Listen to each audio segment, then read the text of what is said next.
Oi, gente, tudo bem com vocês? Vamos então começar a segunda semana do Preparatório TEOC 2023 e nessa semana vamos discutir todas as questões de câncer de cólon que já caíram de 2019 a 2022. E eu vou começar então hoje falando de um tema que ainda não tinha caído, que é o estadiamento clínico 2. Tá? Eu vou mostrar então a questão que caiu no ano passado e a gente vai usar ela para debater fatores de risco e o fluxograma de tratamento desse estadiamento. Tá? Então vamos começar com a questão. A questão fala, então, que uma mulher de 70 anos, assintomática, sem histórico familiar de neoplasias, ela foi encaminhada para a colonoscopia de rastreamento. No exame, foi encontrada uma lesão de 2 centímetros, não obstrutiva no seco, com sinais de sangramento recente. Após a avaliação para estadiamento, não tinha sinais de doença à distância. Ela foi então submetida a uma hemicolectomia direita sem intercorrências. A patologia revelou que era um adenocarcinoma pouco diferenciado de 5 centímetros que invadia, e foi aqui eu que grifei, a muscular própria até o tecido adiposo pericolônico. As margens cirúrgicas foram todas negativas. Foram dissecados 26 linfonodos, sem envolvimento pela neoplasia.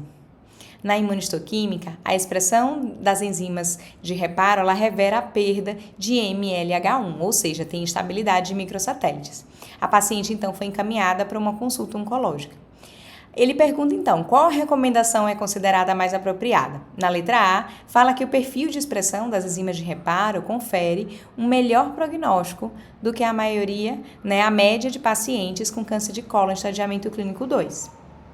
Na letra B, ele fala que o tamanho do tumor confere o melhor prognóstico do que a média de pacientes com câncer de cólon em estadiamento clínico 2. Na letra C, afirma que o número de linfonodos na peça confere um pior prognóstico do que a média de pacientes com câncer estadiamento clínico 2. E na letra D, fala que a histologia pouco diferenciada confere um pior prognóstico e embasa a recomendação do 5-fluoracil adjuvante. E ali eu quero chamar a atenção, eu deixei grifada para vocês que a questão fala que o tumor invadiu até a muscular própria e o tecido pericolônico. E isso eu estou falando de um T3. Por que eu estou chamando a atenção? Porque vocês vão ver depois, amanhã na aula da Abraão, de estadiamento clínico 3, em que a gente vai querer saber se é um baixo risco ou alto risco, eu tenho que entender na questão se ela está falando de um T3 ou de um T4. Então eu trouxe aqui para vocês o fluxograma do T. Veja só. Quando eu tenho um N0, eu tenho um estadiamento clínico ou 1 ou 2, porque se tiver N positivo, ou seja, comprometimento de linfonodos, eu estou falando de um estadiamento clínico 3 de cólon. Já se tiver doença à distância, eu estou falando de um estadiamento clínico 4, certo? E o que seria então o estadiamento clínico 1? Aquele que, no caso, eu só vou precisar operar e não tenho nem indicação de adjuvância. É se tiver um T1 ou T2. Ou seja, se eu tiver o comprometimento do tumor com invasão até a muscular própria. Já se na questão falar que tem invasão de tecidos pericólicos através da muscular própria, que é o que fala a minha questão, ele é então um estadiamento clínico 2 se não tiver linfonodo comprometido, né? Agora, se tiver invasão de peritônio visceral ou adesão a órgãos adjacentes, eu estou falando de um T4. E o T4N0 é um estadiamento clínico 2, e se tiver linfonodo comprometido, um estadiamento clínico 3. Então, é importante, de antemão, vocês saberem, de cor, o que é um T3 e um T4. Tá? Vai precisar ir para as questões. Então, teve invasão dos tecidos pericólicos, vocês já decoram, é um T3. Tá bom? Agora, se eu tenho ali um comprometimento, vejam só, do peritônio visceral ou invasão de órgãos adjacentes, eu estou falando de um T4. Então, a nossa questão é o estadiamento clínico 2, era um T3N0. Tá? E toda vez que eu falo de estadiamento clínico 2, para indicação de tratamento adjuvante, eu preciso saber, então, os fatores de risco. A primeira coisa que eu tenho que ver é se ele tem ou não instabilidade de microsatélites, e aqui eu apresento para vocês, então, o fluxograma da SBOC, Ou seja, se ele tem instabilidade de microsatélites, que é o caso do nosso paciente, vai só para observação clínica.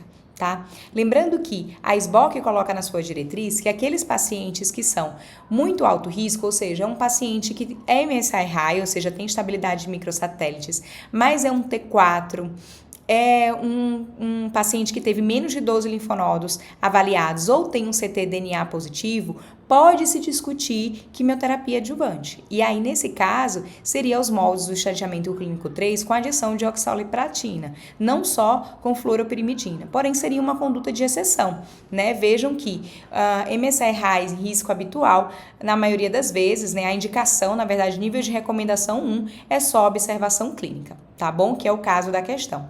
Já se o paciente não é MSI high e ele tem um alto risco, ele vai para uma quimioterapia adjuvante com fluoropirimidina por 6 meses. E a que a gente mais usa é o Xeloda, né, que é a capecitabina, 1.000 mg por metro quadrado, dividido, então, de 12 em 12 horas, né? A gente tem 1.000 mg por metro quadrado de manhã e 1.000 mg por metro quadrado à noite, do D1 ao D14, com uma pausa de 7 dias, e isso se repete a cada 3 semanas por 8 ciclos, dando um total ali de 24 semanas ou 6 meses de tratamento. Vejam que ele coloca aqui que aqueles pacientes de muito alto risco, ou seja, com menos de 12 linfonodos analisados ou um T4, você pode considerar a adição de oxaliplatina. Tá? Mas, claro que isso sendo uma conduta de exceção. E quando a gente fala, então, de alto risco, quem são os pacientes com estadiamento clínico 2 de alto risco em que eu vou recomendar uma quimioterapia adjuvante? E a gente tem aqui os critérios, né, de fatores de risco para o estadiamento clínico 2. Eu tenho um tumor T4, ou seja, aquele tumor que está comprometendo ali os órgãos adjacentes, uma histologia pouco diferenciada, a invasão linfovascular perineural, a presença de obstrução ou perfuração intestinal ao diagnóstico, margens positivas ou indeterminadas e uma amostragem linfonodal inadequada, que é de menos de 12 linfonodos dissecados. Tá? E a gente, então, sabendo isso, entendendo esses pontos que podem ser cobrados esse ano, a gente volta, então, para os itens da questão e a gente vai ler com calma aqui. E a letra A já é a correta, né, que eu destaco aqui, em que ele afirma que o perfil de expressão das enzimas de reparo confere o melhor prognóstico do que a média dos pacientes. Isso está correto. Inclusive, é para esses pacientes que eu vou oferecer observação clínica. É uma conduta de exceção você oferecer adjuvância para esses pacientes. Tá bom? Então, na maioria dos pacientes, você vai apenas observar. O tamanho do tumor confere melhor prognóstico do que a média de pacientes com câncer de cólon. Lembre que o tamanho do tumor ele não está dentro dos critérios de pior prognóstico. O número de linfonodos na peça confere um pior prognóstico do que a média dos pacientes. Isso não é verdade, porque veja só, ele descreve que foram tirados 26 linfonodos. Para câncer de cólon, eu tenho ali uma marca de 12 linfonodos que precisam ser dissecados. Tá? Então, o item está incorreto. Esse último fala que a histologia pouco diferenciada confere um pior prognóstico e embasa a recomendação de quimioterapia adjuvante. Gente, lembrem sempre de ler ali a questão. Esse paciente da questão é um paciente que tinha instabilidade de microsatélites. Então, por mais que a histologia ela seja um dos critérios de alto risco, você não vai olhar para os critérios de alto risco, para aqueles outros critérios, se for um paciente que tem instabilidade de microsatélites, né? Uma conduta de exceção para oferecer quimioterapia para esses pacientes, conforme a diretriz da SBOC, seria um paciente T4, um paciente com ctDNA positivo ou com amostragem linfonodal inadequada, tá certo? Então, eu fico por aqui e a gente se vê aí nos próximos dias.